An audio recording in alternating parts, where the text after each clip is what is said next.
그의 대사는 일종의 기도이다. 한 평론가는 지난 50년 동안 단 한 해도 공연을 거르지 않은 연극 배우 박정자 선생님을 일컬어 그렇게 표현했습니다. 묵직한 울림이 있는 목소리와 카리스마 넘치는 존재감으로 반세기 넘게 한국 현대 연극의 역사가 되어주신 분. 오늘 황수경 만난 사람의 주인공은 배우 박정자 선생님입니다.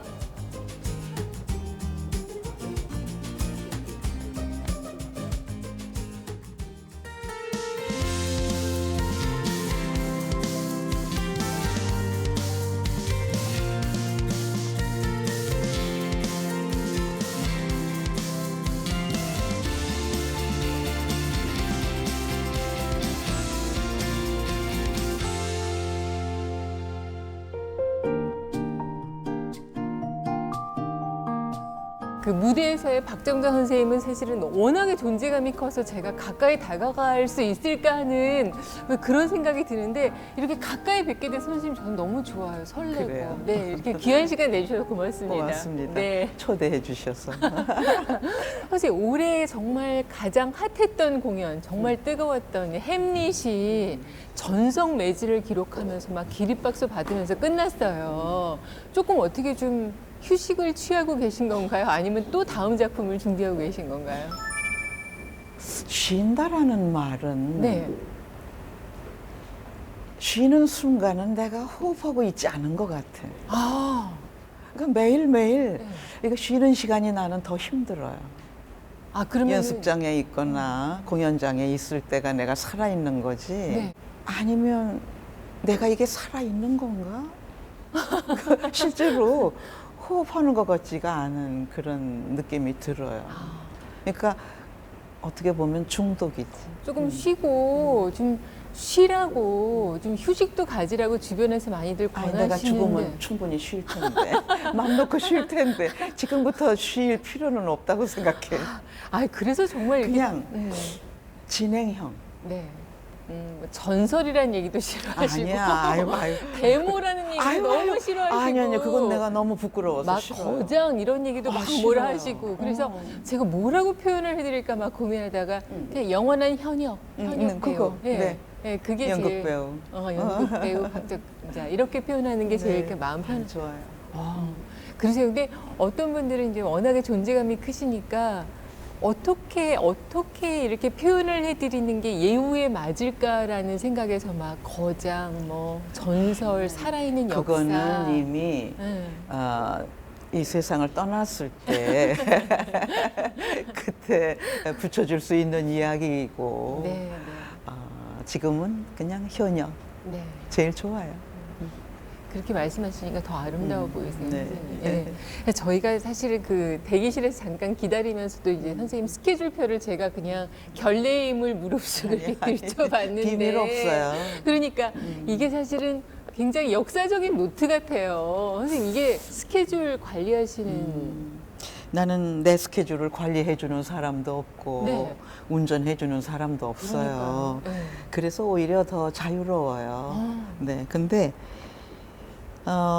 이거는 2016년. 네. 이건 우리 손주가 그린 그림. 할머니를 그렸어. 그래서 여기다. 그걸 또 직접 붙여놓으셨구나. 예.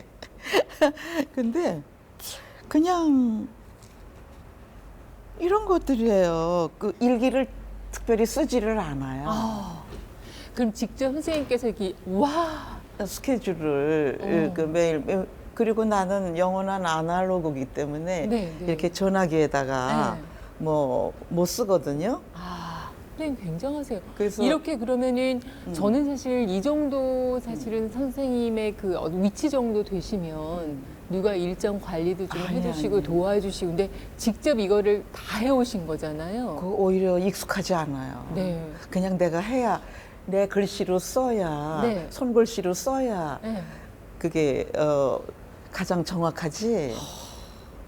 이렇게 일정 2016년에도 제가 보니까 단 하루도 못 쉬셨네요. 아니에요. 쉬는 막 날 휴일까지. 많아요. 그러니까 이걸 항상 들고 다니시면서 이제 일정 관리 다 하시고 좀 놀라우세요. 이게 없으면 난 시체예요. 왜냐하면 왜 핸드폰을 잃어버리면 네. 큰일 난다고 하는데 나는 핸드폰보다도 이게 더 중요해요. 아, 그래서 이게 지금 거의 10년 이상 이렇게 조그만 수첩 가지고는 안 돼. 그래서 일정이 너무 큰 많아서. 다이어리 해서 하다가 음. 지금은 이렇게 좋은 노트가 생겨서 여기다 써요. 네. 선생님, 이 안에 사실은 선생님의 인생이 이제 고스란히 담겨 있는 건데, 올해도 진짜 보니까 휴일도 거의 없으셨던 것 같아요.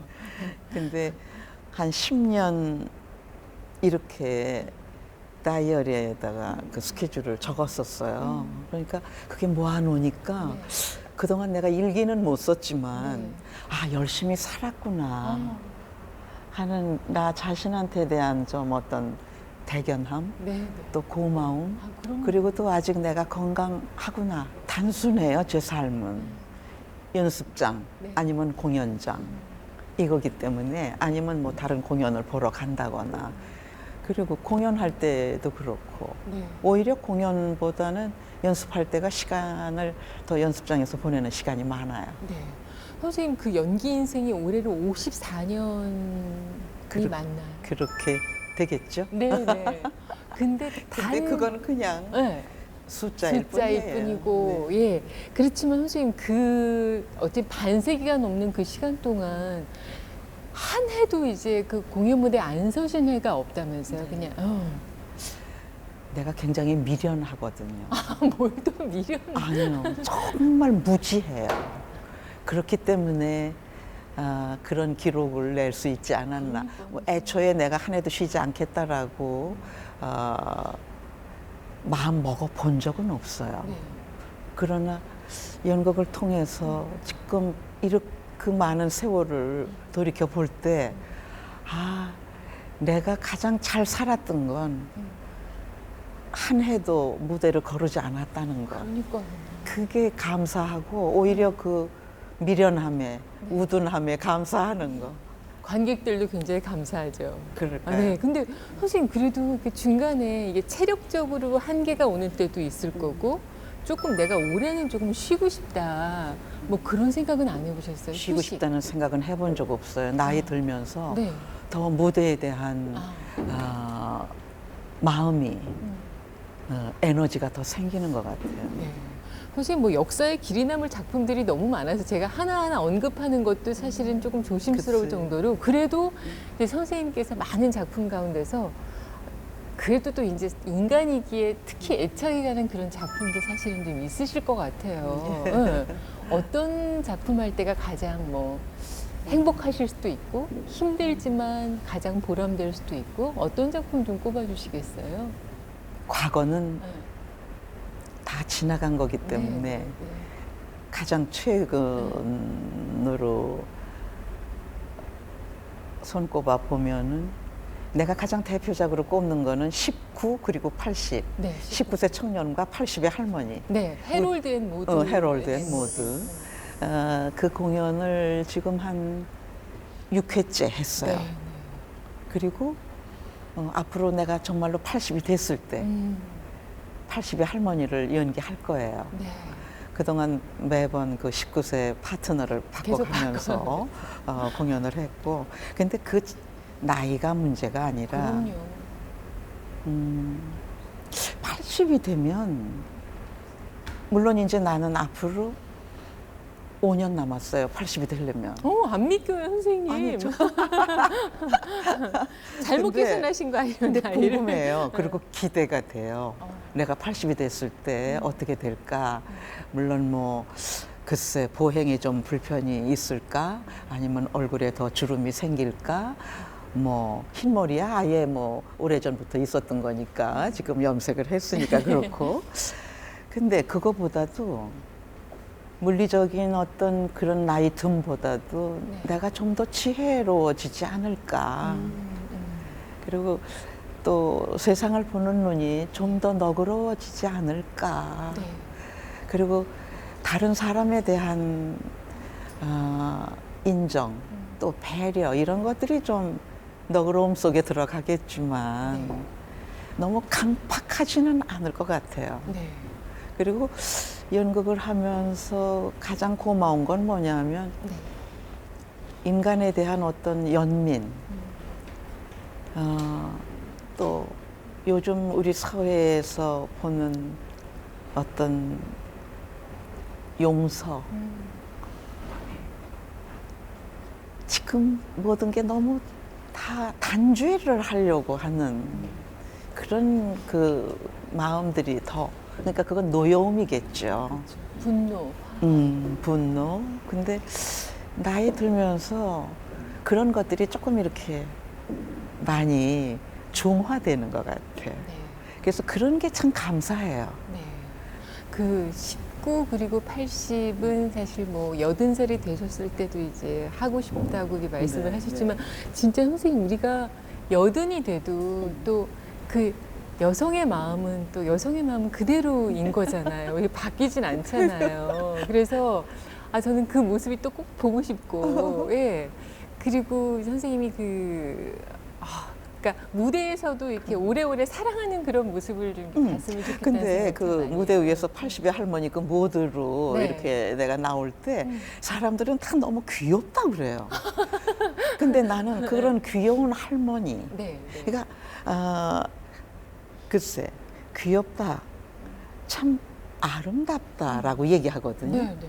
그거는 80이 됐을 때 우리가 가질 수 있는 그런 마음이나 모습일 거라고 생각해요. 네. 그러니까 우리가 늙었다, 젊었다, 뭐 이런 선을 긋는 잣대로. 얘기가 아니고.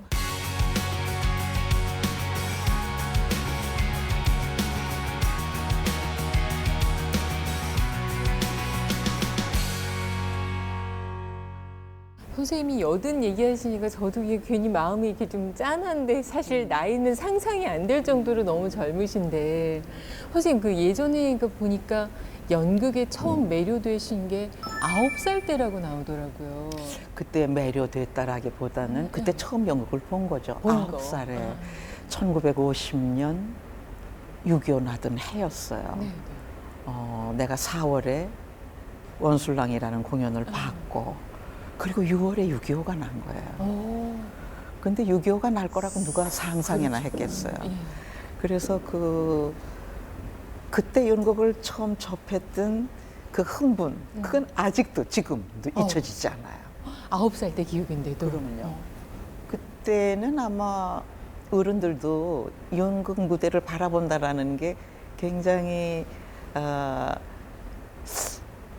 그런 기회라는 건 거의 없었어요. 그렇죠. 그 시대면. 근데 그 나는 시대에. 그때 0.001% 예, 그런 그 행운을 갖게 됐었던 거죠. 네.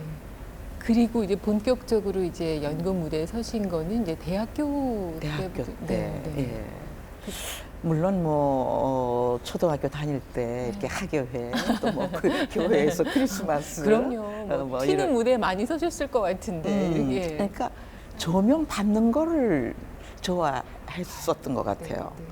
그리고 많은 사람들이 나를 봐주는 거를 좋아했었던 것 같아.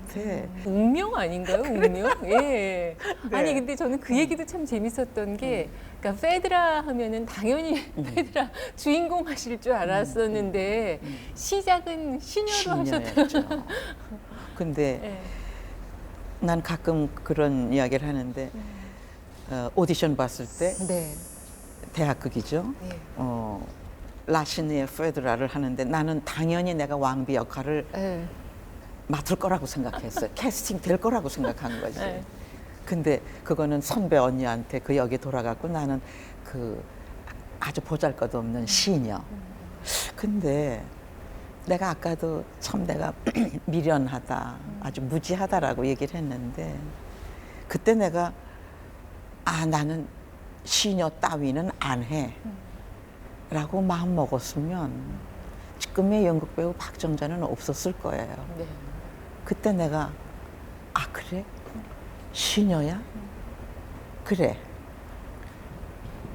거기에 도전을 했고 그 모든 자존심 다 내던지고 그 시녀 역할을 했는데 그 다음부터 계속 무대에 설 수 있는 기회가 생겼고 또 좋은 역할들을 맡을 수 있었고 그리고 그 출발이 네. 비록 미미했지만 네.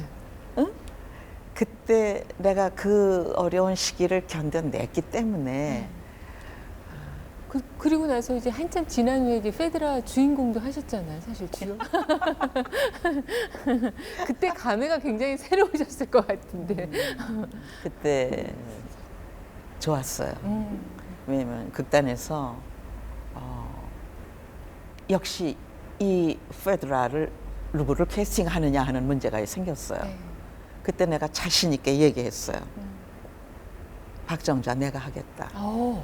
아, 선생님께서 직접. 네. 스스로 나를 추천했어요. 네. 근데 이렇게 살다 보면 위기의 여자 할 때도 내가 나를 스스로 자천을 했어요. 연출자한테. 위기의 여자는 굉장히 선생님께 또 큰 의미 있는 작품이잖아요. 의미 있는 공연이었는데 네. 연출자는 다른 배우를 생각하고 있었어요. 네. 정말 위기가 느껴지는 여배우.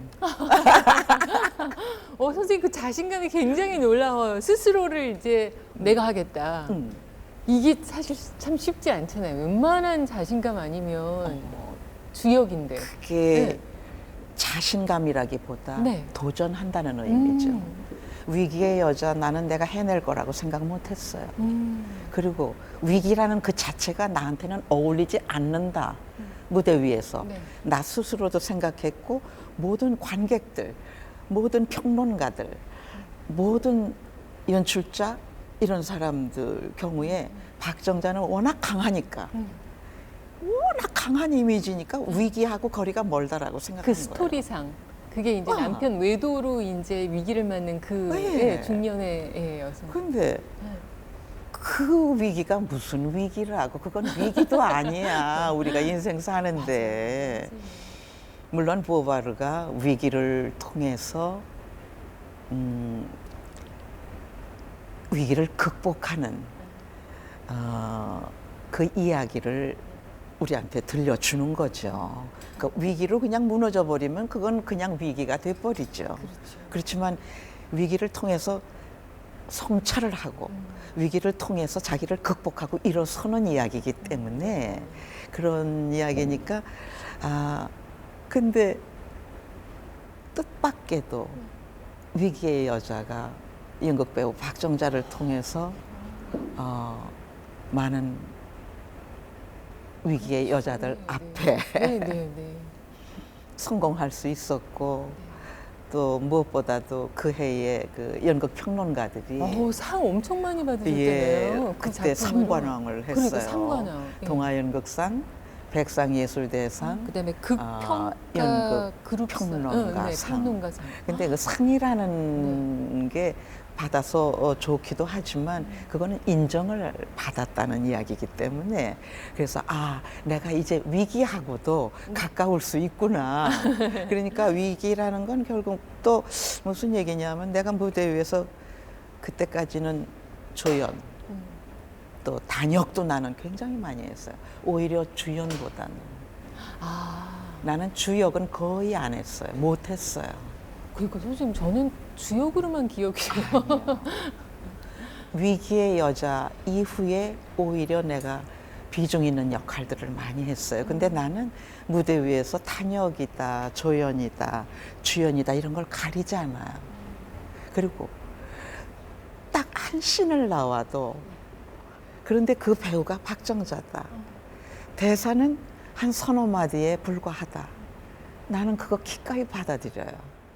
또 그런 마음이시니까 정말 이런 반세기 넘는 세월 동안 이제 무대를 꽉 채우시면서 이제 관중들의 마음을 저는 사로잡아 오셨을 거라고 생각을 해요. 근데 선생님 이게 사실은 이 연극 인생, 연기 인생 이렇게 오래 이어질 수 있는 거는 이제 그 당신이 갖고 있는 본인이 갖고 있는 카리스마도 굉장히 중요하지만 또 연극 무대에서는 주변 스태프들 뭐 같이 무대에 서는 사람들과의 호흡도 저는 굉장히 중요하죠. 이번에 그 햄릿을 공연하면서 햄릿은 연출가 이해랑 선생님이 탄생하신 지 100년이 되셨고 그분은 돌아가신 지 이제 24, 5년 되셨으니까 근데 그 재단에서 그 선생님을 이해랑 선생님을 기리는 공연을 오래 했으면 좋겠다. 근데 이해랑 선생님이 마지막에 햄릿 연습을 하시다가 막 올리는 걸 못 보고 돌아가셨거든요. 그래서 우리가 이해랑 연극상을 수상한 사람들, 그러니까 프로듀서 네.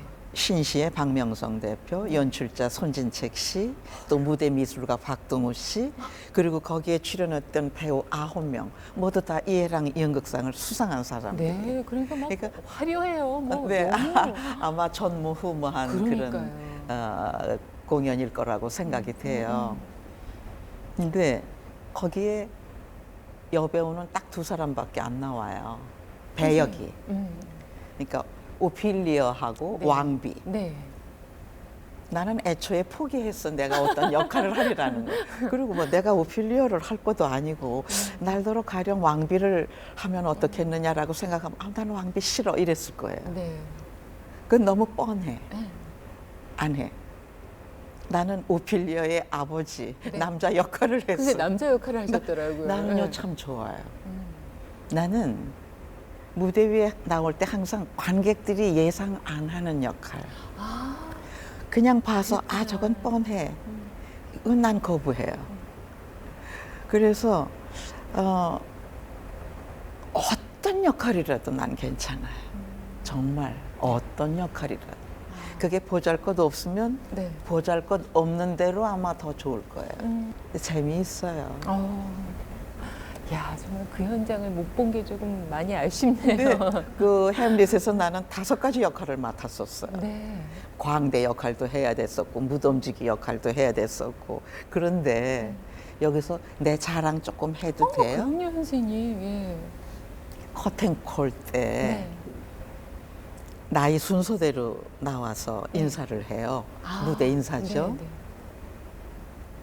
하루는 선숙 씨가 그래요. 분장실에서 형님은 참 좋으시겠소? 이래요. 그래서 왜? 그랬더니 형님이 제일 많은 박수를 받잖아요. 이래요. 물론 자랑 좀 했는데 네. 아유, 자랑 아니세요, 근데 선생님. 그 박수가 네. 그 환호가 그렇게 감사할 수가 없어요.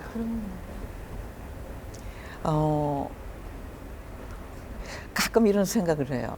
내가 평생에 받은 박수, 네. 연극 무대를 통해서 받은 박수, 환호, 그걸 관객들한테 어떻게 갚을 수 있을까? 그 감사한 마음을. 그건 정말 눈물 겹도록 감사한 거예요.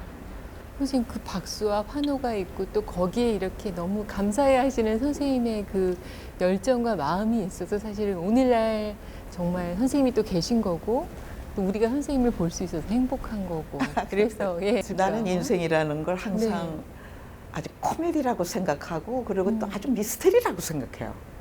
코미디는 비극하고 통해요. 맞아요, 선생님. 그건 종이 한 장 사이야. 동전의 앞뒤일 뿐이라고. 근데 최근에 윤석화가 네. 가장 사랑하는 후배이기도 하고 네. 아주 애틋하고 가장 아끼고 믿는 동료이기도 해요. 그러니까요. 교통사고가 맞아요. 어마어마하게 얼마 난 전 거예요. 마스터 클래스 공연을 앞두고 있었어요. 네, 네. 포스터 다 나갔고 홍보 나갔고 티켓 이미 판매하기 시작했고 근데 어느 날 갑자기 사고. 갈비뼈가 6대가 부러지는 사고가 난 거예요. 네. 이 공연 어떡하지? 난 공연 못 할 줄 알았어요. 연극 배우 많지 않아요. 그러니까요. 이건 선생님. 전쟁터예요. 네, 네. 전쟁이에요. 전우 하나를 잃는다는 건 내 손해예요. 그렇죠. 그러니까 사는 동안에 우리는 혼자 이루어낼 수 있는 건 아무것도 없어요. 혼자는 아무것도 할 수 없어요. 우리가 서로 같이 보듬고 네. 또 용기를 주고 막 끌어주고 밀어주고 격려하고 그게 결국은 선을 이루어내는 그 결과라고 생각해요. 의사가 네. 공연 끝난 다음에 네. 이제 윤석화가 병원에 갔어요. CT를 찍었는데 너무 기적적으로 잘 붙었다고. 전치 6주, 7주가 나왔었거든요. 네, 네. 이제 비로소 아마 6주 공연 다 끝내고 난 다음에 아, 했어요. 얼마나 폼을 내고 싶었겠어요. 그러니까요. 마리아 칼라스가 이렇게 높은 구두도 신고 딱 무대 위에 서서 그렇죠. 막 활보해야 압도하면서, 되는데 휠체어를 밀고 낮은 운동화 신고 네. 그러니까 모든 걸 다 내려놓은 거죠. 아, 배우가 모든 걸 다 내려놓고 마리아 칼라스를 연기한 거예요. 네.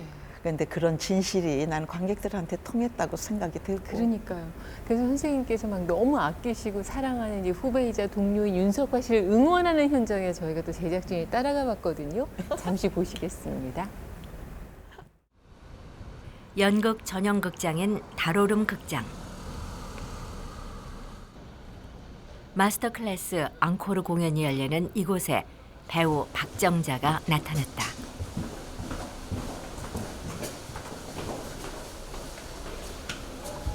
배우로서 무대에 서기 위해서가 아니라 무대 뒤에서 또 다른 배우를 응원하기 위해서다.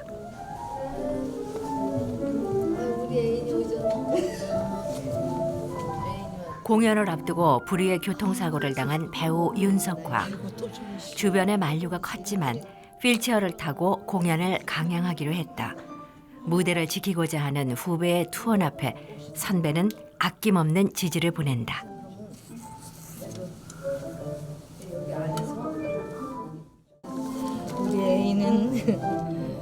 우리 애인은 박정자 선생님. 나의 애인. 애인이 남자여야지 뭐 여자가 무슨 애인. 남자 여자가 무슨 상관이야. 나를 가장 사랑해주는 사람이 애인이지. 그건 그래. 그쵸. 무대를 위해서라면 아플 권리도 없다는 배우의 삶. 그것을 선배 박정자가 모를 리 없다. 이따가 저기 그런데 그렇게 짧지도 않아. 공연 첫날부터 선배는 단 하루도 빠짐없이 공연장을 찾아왔다. 응. 또 애가 왔어. 나 좀 웃기지. 고충하시. 아유 나 좀 웃기지. 애니타임. 그래도 하여튼 선생님 이봐. 이거 안 따지지. 얘를 무대 알지. 위에서는 카리스마 넘치는 배우지만 무대 뒤에서는 한없이 따뜻한 사람. 못 써. 후배는 잠시 통증을 잊는다. 아유 웃은 게 아니라 아이고 아파가 내가. 아이고 웃음. 웃지 마 힘들어. 책임감으로 지켜온 50년 무대 인생. 그 길을 고스란히 후배가 따르고 있다. 제가 약속을 못 지키게 됨으로써 피해를 받는 사람들이 너무 많아요. 어쩔 수 없이 공연 못하면 배우나 스텝이나 개런티 못 받거든요. 일단 약속을 한 거니까 그냥 죽어도 무대 위에서 죽는 것이 무대에서 죽을 수 있다면 행복한 거죠 사실은. 그렇지 행복한 거. 그건 우리 행복한 모두가 거지. 바라는 거. 네, 근데 그런 행복이 우리한테 과연 행운이 올까? 화려한 무대 뒤에서 배우는 그렇게 자신 앞에 치열하고 엄격하다. 열정으로 막을 올린 윤석화의 데뷔 40주년 기념작. 전설의 소프라노 마리아 칼라스의 삶이 그녀의 휠체어 투혼으로 되살아났다. 제가 가장 존경하고 가장 사랑하고 또 가장 어려워하고 선생님한테 칭찬받으면 이제 끝이에요 그냥. 선생님한테 야단 맞으면 이제 그런 거예요. 그런 선생님이 있다는 게 저는 좋은 거죠. 근데 어찌됐든 그 선생님이 공연 첫날 제일 먼저 뻘떡 일어나는 걸 제가 봤어요. 기립박수. 기립박수를 주시느라고 선배한테 사랑하는 선생님한테 기립박수 받았으면 이제 됐다 이제 그 사랑을 받는 것도 이제 감사할 뿐더러 제가 또 이제 또 선생님한테 한 수를 배우는 거죠. 마음은 있어도 제가 표현 같은 걸 좀 의외로 못하는 사람인데 이번에 또 선생님이 저한테 주신 사랑을 이렇게 보면서 내가 좀 더 표현하고 살아야 되겠구나 뭐 이런 말씀도 하고. 무대라는 전장에서 살아가는 후배들 뒤에는 가장 닮고 싶고 기대고 싶은 배우 박정자가 있다. 그러고 보면은 왜 그 연극 배우들은 사실 배우도 인간이기에 아플 수도 있고 이렇게 정말 어떻게 보면 예상치 못한 이런 사고를 당하는 경우도 있고 또 개인적으로 또 아픔이 있을 수도 있고 여러 가지. 근데 그러고 보면 그럴 권리도 없다는 생각도 사실은 좀 들어요. 감기도 들어서는 안 돼. 어디 다쳐서도 안 돼. 그러니까. 슬퍼서도 안 돼. 그러니까 목소리가 안 배우는 나오면 인간이 아니거든요. 직무유기라고. 배우는 인간이 아니에요. 오, 인간이 아니면 어떻게 작품을 선생님. 준비하는 동안은 그 작품에 그 인물이 돼야 되고 그 인물 뒤에 숨어 있어야 되기도 하고 네. 가끔씩은 인물을 그대로 그냥 뭐 100%, 200% 노출시키는 게 아니라 그 인물 뒤에 많이 숨어 있기도 해야 되는 거기 때문에 네. 그래서 선생님 왜 그래도 우리가 사람이기 때문에 뭐 실수 같은 거 무대에서 그런 것도 하신 적 있죠. 당연하죠. 있으세요? 저는 로봇가 아니에요. 요즘 뭐지? 그거 이렇게 알파고요? 뭐 말고. 난 그게 아니잖아. 알파고가. 나는 영원한 아날로그예요. 그리고 연극이 아날로그잖아. 그렇죠. 그래서- 인간적이긴 한데 그래도 네. 선생님께는 상상이 안 되는 거. 아니요, 실수해요. 실수하고요. 언젠가 일본에 가서 공연을 하는데 네. 한국도 아니에요. 모노드라마야. 그 여자 억척어멈. 네. 모노드라마를 하는데 옆에 자막이 나와요. 야 모노드라마면 진짜 근데 그날 날씨가 추웠어요. 동경 날씨가. 너무 추워서 감기 기운이 있는 것 같아서 감기 약을 좀 사다 달라고 그랬어요. 모노드라마 누구도 날 도와줄 맞아, 수가 도와줄 수는 없어요. 없어요. 공연을 하는데 갑자기 머리가 또 하얘지는 거예요. 어머. 내가 한참을 이렇게 무대를 돌았어요. 빙글빙글. 대사를 찾아내느라. 끊어진 테이프를 붙여보려고. 근데 그 시간이라는 게 나한테는 어마어마한 시간이에요. 맞아요. 그게 나 너무 어마어마한 시간이에요. 얼마나 초조하셨을까. 근데 다행히 찾았어요. 오. 그래서 끝을 맺었어요. 네. 연극을 끝내고 분장실에 왔는데 아무것도 생각이 안 나요. 그리고 내가 가야 할 호텔, 네. 내가 타야 할 지하철, 내가 어느 역에서 내리지, 내 호텔 이름이 뭐였더라? 그거 기억이 안 났어. 한동안. 맞아요. 그래서 아이고. 굉장히 내 마음을 이렇게 진정시켰어요. 한동안. 한참 있다가 그 기억을 떠올렸어요. 내가 뭐를 타고 가야 되고 내 호텔이 어디라는 거야. 그러니까 실수면요. 네. 그게 물론 사람들이 지금 나한테 그 많은 대사 어떻게 다 외워요? 그러니까요. 하죠. 근데 그건 내가 외우는 거 아닌 것 같아요. 아, 가끔 네. 난 생각해요. 어, 그건 나 아닌 누군가가 네. 나에게 그런 능력을, 아, 힘을 주는 거다. 나는 그렇게 생각해요. 작년에 키 큰 새 여자 네, 기분. 공연을 하는데 딱 무대 위에 새 여자가 나와요. 네. 나는 91살의 노인이었어요. 거기다가 치매였어요. 내가 대사가 제일 많았어요. 근데 나는 정말 죽을 것만 같았어요. 너무 힘들어서. 너무 힘들어서 죽을 것만 같은데 연습은 연습대로 하고 집에 와서 그냥 대본하고 씨름하는 거예요.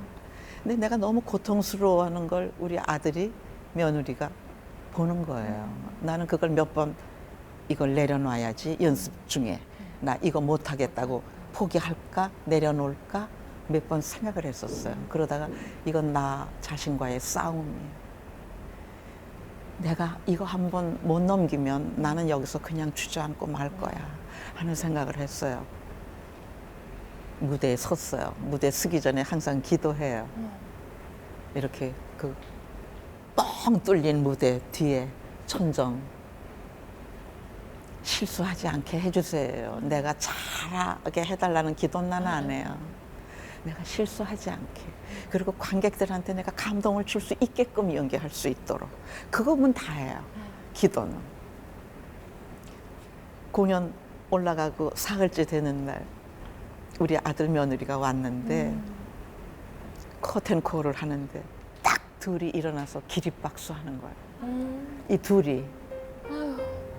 예. 눈물 나셨겠다. 전쟁이에요. 무대는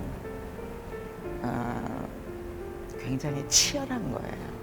조명, 뭐 의상, 박수, 환호 있지만 무대는 자제 분위기 하니까 저도 그렇고 선생님도 그렇고 저도 그렇고. 전쟁이에요.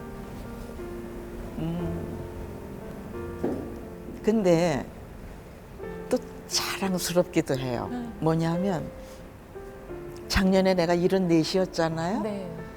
74세 키 큰 새 여자를 통해서 내 연극 인생의 대표작 반열의 키 큰 새 여자를 딱 또 올리는 거예요. 올해 햄릿을 했죠. 네. 75 됐죠. 네. 햄릿을 내 대표작 반열에 딱 올리는 거예요. 야. 그랬으면 됐죠. 그럼요, 선생님. 네, 너무 멋있으세요, 진짜. 선생님 목소리와 워낙에 많은 분들이 가장 정말 매력적인 중저음에 가장 깊이 있는 울림이 있는 소리에서 다들 좋아하시잖아요. 그래요. 근데 이 좋은 소리 음반도 내셨더라고요, 선생님. 음반을. 저는 이번에 알았어요. 예. 네. 그때는 네. CD도 없던 시절 네. 이렇게 LP판으로. 네. 근데 내가 늘 노래 부르기를 좋아하니까 어떤 후배가 녹음실을 하는 후배가 있는데 네. 아 선생님 이럴 때 저기 음반 하나 내자는 거서 내가 감히 음반을 그랬더니 한번 준비를 해보재요. 그래서 늘 내가 좋아하던 노래들을 네. 이렇게 엮어서 그때는 지구 레코드 네, 지구를 거기서 이제 진행을 했어요. 저 사실 너무 노래 청하고 싶은데 구름이 썬데이인데 그런 선배이네요. 나는 허무한 그날이라고 너무 좋아하는 해서 곡이에요. 불렀어요.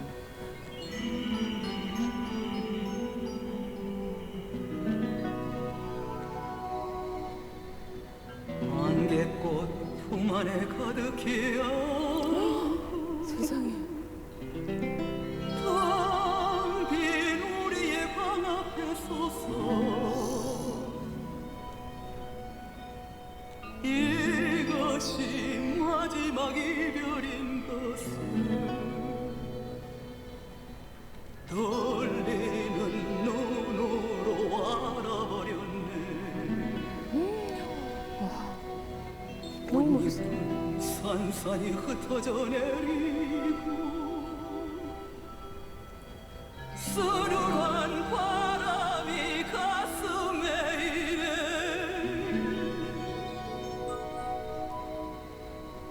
허무한 그날. 이제 됐어요. 이제는 이렇게 못 부를 것 같아. 선생님. 이제는 이렇게 못 부를. 소름 돋았어요. 소름 아이. 돋았어요. 아니, 근데 내가 노래할 때 네. 잘 불러야 되겠다는 부담은 없어요. 왜냐하면 내가 노래하는 사람이 아니니까. 이미 충분히 너무 잘 부르세요. 아니 내가 가수가 아니니까 그냥 좀 틀려도 되지? 네. 뭐 그런 기분으로 노래하기도 해요. 제가 아직도 음악회를 진행하고 있으면 모시고 싶어요, 선생님. 굉장하세요.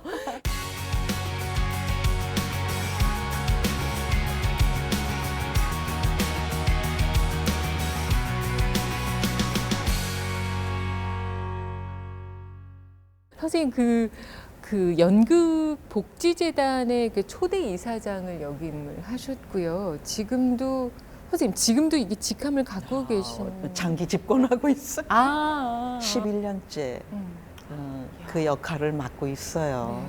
근데 그거는 어떤 명예나 이런 것보다도 내가 연극을 통해서 이름 석자를 얻었고 연극을 통해서 명예를 얻었는데 내가 연극을 위해서 돌려줄 수 있는 일이 무엇일까 하는 생각을 해본 적이 있어요. 그래서 처음에는 나는 어떤 단체에 무슨 뭐 수장 이런 거 나는 학교 다닐 때 반장도 못 해본 사람이기 때문에 그런 거 나 분단장도 못 해봤어.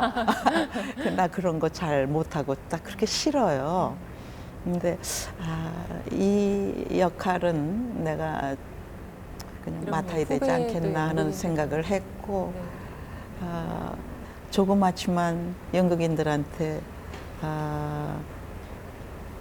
언덕이 그럼요. 되기도 하고 그럼요, 선생님 필요하죠, 당연히. 나무가 이렇게 그늘을 만들어 주듯이 그런 그늘도 만들어 주기도 하고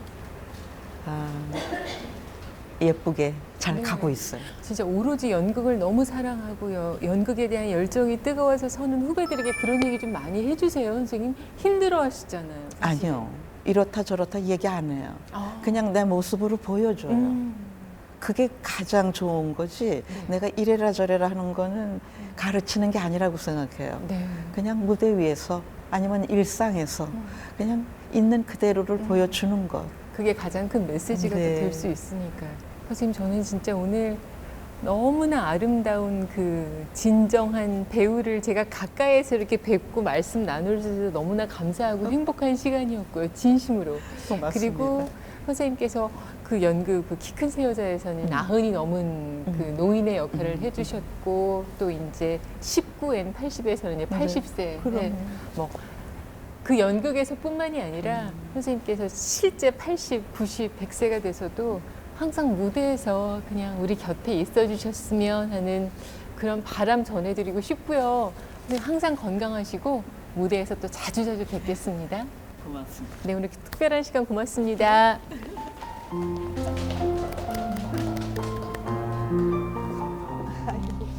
제주 그 해병대에 왜 드럼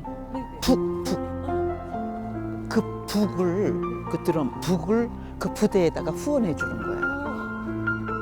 그래서 이번에는 내가 후원자의 자격으로 가는 그 부대에다가 해병대. 그래서 북을 거기다가 후원을 해주고 찬단식을 하는 거야. 선생님 활동하시는 그 폭이 굉장히 아니 그게 저기 제주에 하고 싶다. 또 실제로 내가 태어난 고향은 인천 소래. 그러니까 나는 고향이 세 개. 행복하지 부자지. 그러니까요.